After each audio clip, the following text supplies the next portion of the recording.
Good morning, everybody. I wanted to speak on something else, and this is pretty much coming down to leasing a truck through a company, man, and you're technically leased onto them.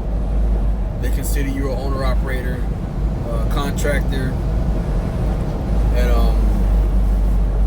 man, one thing a lot of you guys need to understand, especially if you're leasing a truck through that company, man, you need to have a backup plan. I know I've stated it before in the past. You need to have a backup plan. The main thing is that company can terminate your contract at any time, man. So, like, as of right now, we're coming into the holidays. Things are going to start slowing down. May see a drop in rates. And so, when it comes to me, I'm real big and firm on standing my ground on what I want. And it just kind of seemed that, like, it's going downhill. And when I say it's going downhill, what I'm referring to as the communication between me and my dispatcher when it comes to what I'm looking for. You know, y'all all know I hadn't pretty much drove in a good 5 weeks. So when I came back out, you know, I was ready to jump back in it, you know what I'm saying, and hit it like I had never left.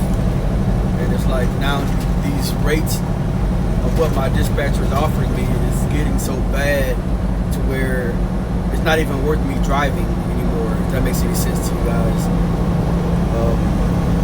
And then I'm talking to other drivers that's pulling regular dry van freight for $4 and $5 a mile, and I'm just sitting here being offered $2.50 a mile freight on hazmat, man. It doesn't make sense, and that's before VL's cut, by the way. So, you know, once you do the math and stuff, I mean, it's not worth it. So, you know, I'm not pulling this cheap stuff. Granted, the load I'm on now, I mean, to be honest with you, my dispatcher technically fucked me over on this load, but I'm not going to go into too much detail on it. But it just seems that, you know, you have to kind of be on eggshells when you're leased onto a company, because after so long of talking shit to them, getting irritated, going back and forward, it seems like they're going to get to a point to where they're just going to say, you know, hey, this ain't working out anymore. You know, it's time for us to go ahead and part ways.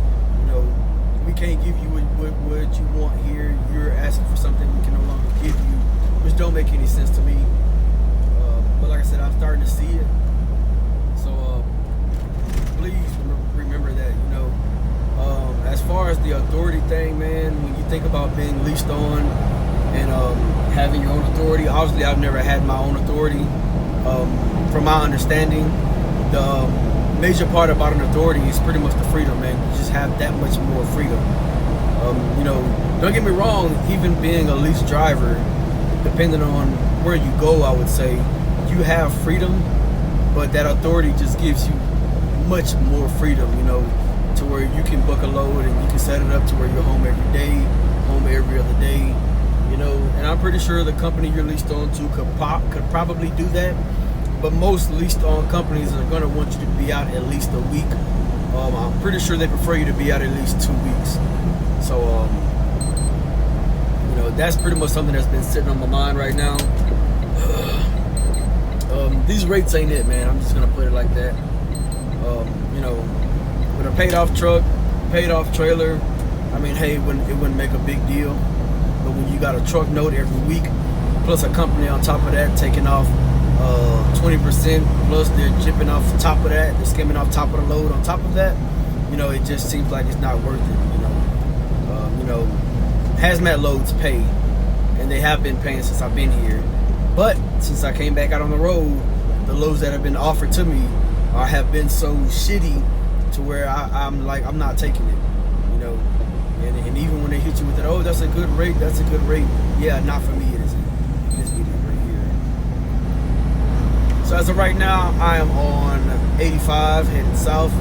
I'm actually getting ready to hit this Atlanta bypass, and then hop on 20, and we're gonna roll it on down into Dallas, and then drop down into Waco. And that's where I'm delivering at in Waco.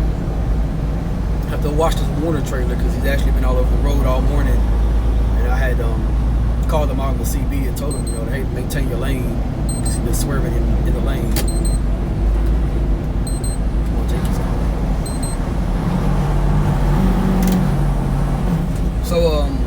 said, main thing, man, have a backup plan. Don't put all your eggs in one basket.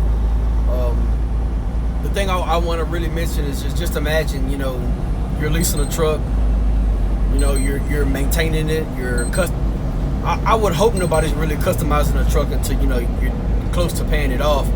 But just imagine, though, you're leasing a truck, you're customizing it, you're putting custom seats in it, you got your custom radio in it, all new name brand tires, you know. Just imagine you doing all that, and then your company just comes and say, hey, you know, we're gonna go ahead and let you go. You know, this ain't really working out. Come on, what are you doing? This thing. You need to get over to it.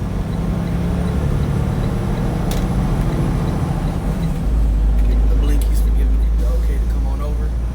So, yeah, man, like I said, I know I'm repeating myself and I happen to do that a lot.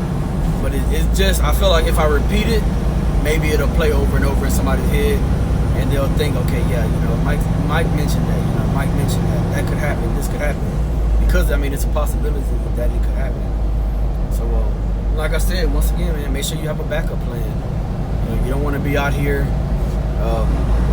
you know, just living your life thinking, you know, whatever company you're at is just the best thing in the world. You know, a lot of drivers, including myself, speak so highly of VL, man. And I honestly feel like they're getting big-headed. That's just me. If I'm not mistaken, somebody has said that they're no longer offering the lease purchase because they don't have any more trucks. And hey, if they don't have any more trucks, they don't have any more trucks. But you know, when you're advertising a company, you're showing the pay stubs that you're making, and you know, you get a good following. And yeah, I mean, eventually people are going to see it. They're going to reach out to YouTubers, ask a couple questions, then more than likely they're going to go to that company. You know? But, I mean, hey, it is what it is. I'm trying to think if there's anything else. Like I said, as far as the authority thing, for most drivers, that is the end goal. And you can see, obviously, a lot more money. If you're working for a company like VL, where we all know they're skimming off the top of the loads, you know, when you pull your own freight, well, not really pull your own freight, but you're running your own numbers, man, you don't have to worry about the skimming off the top because, I mean, it's your own business. You know, you're doing your own company, so obviously you're going to try to get the most that you can. And that's another issue that I'm starting to have. It seems like I'm starting to have with my dispatcher, to where it's like I'm telling him, okay, give me this on this load, give me that. And so he claimed that, oh, the broker's not budgeting. Okay, well, I'm not going to take it then, you know. I'm looking for a certain number, you know, especially when you tell me a certain amount of miles, and then you call me with a load. Oh, I got you that number on this load. Okay, well, honestly, I wouldn't pull that load for that number anymore. That load is pretty much heavier and further, so you know it doesn't make sense. But I mean, hey, it is what it is. Like I said, man, when you're leasing from these companies, man, you're in their court. You know, the ball is in their court. The house always wins. If you're a gambler, you know what I'm saying. The house always wins. So, like I said, have a backup plan, man. Most of you guys already know what my backup plan is.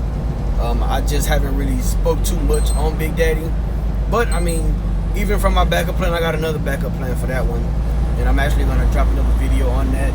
Pretty much like a teaser video, if that makes any sense to you guys. But, you know, it is what it is. You just got to play the game, man.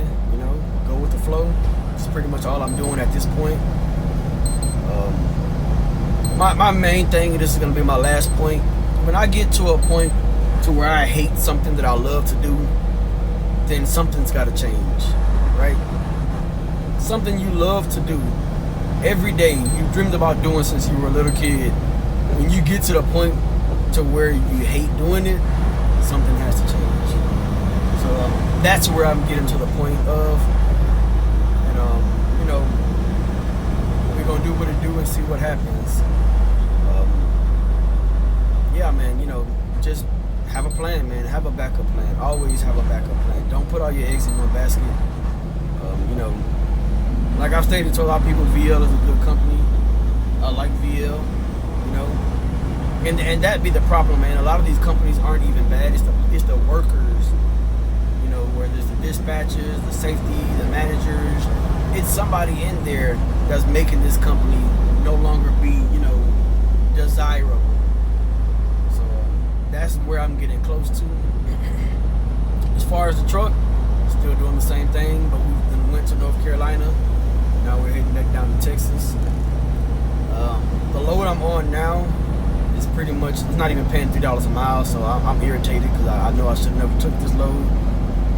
I wouldn't say I should never took this load. Like I said, my dispatcher caught me on this load, man. He caught me slipping. And something like that I don't appreciate, because when you're a lease driver, you're owning your own business, your dispatcher is supposed to be your team partner, you know, your business partner. I've never looked at my dispatcher as my boss. You know, it just seems like he caught me on this one, man. And it's been irritating me the past, pretty much since yesterday. You know, it's not what's up, especially when I've been off for 5 weeks. I haven't made any money, you know, and then you're offering me these dumbass loads that you know I wouldn't fucking take, you know. It seems, you know, when you're dealing with the same person for months on end, you would think they would learn the type of person you are, but it seems like they'll try you every fucking time they can. That's why I try to tell people, man, stand your ground. I stand my ground on what I want. And you know, you can't give me what I want, hey, I'll fucking sit your ass over. That's just how I am. See, I see police and they be acting fucking stupid. So let me go ahead and get up off of here. That's all it is, man. If you have any questions, concerns, drop them in the comment section below. If you want to like the video, like the video. And hey, I'll catch y'all in the next one.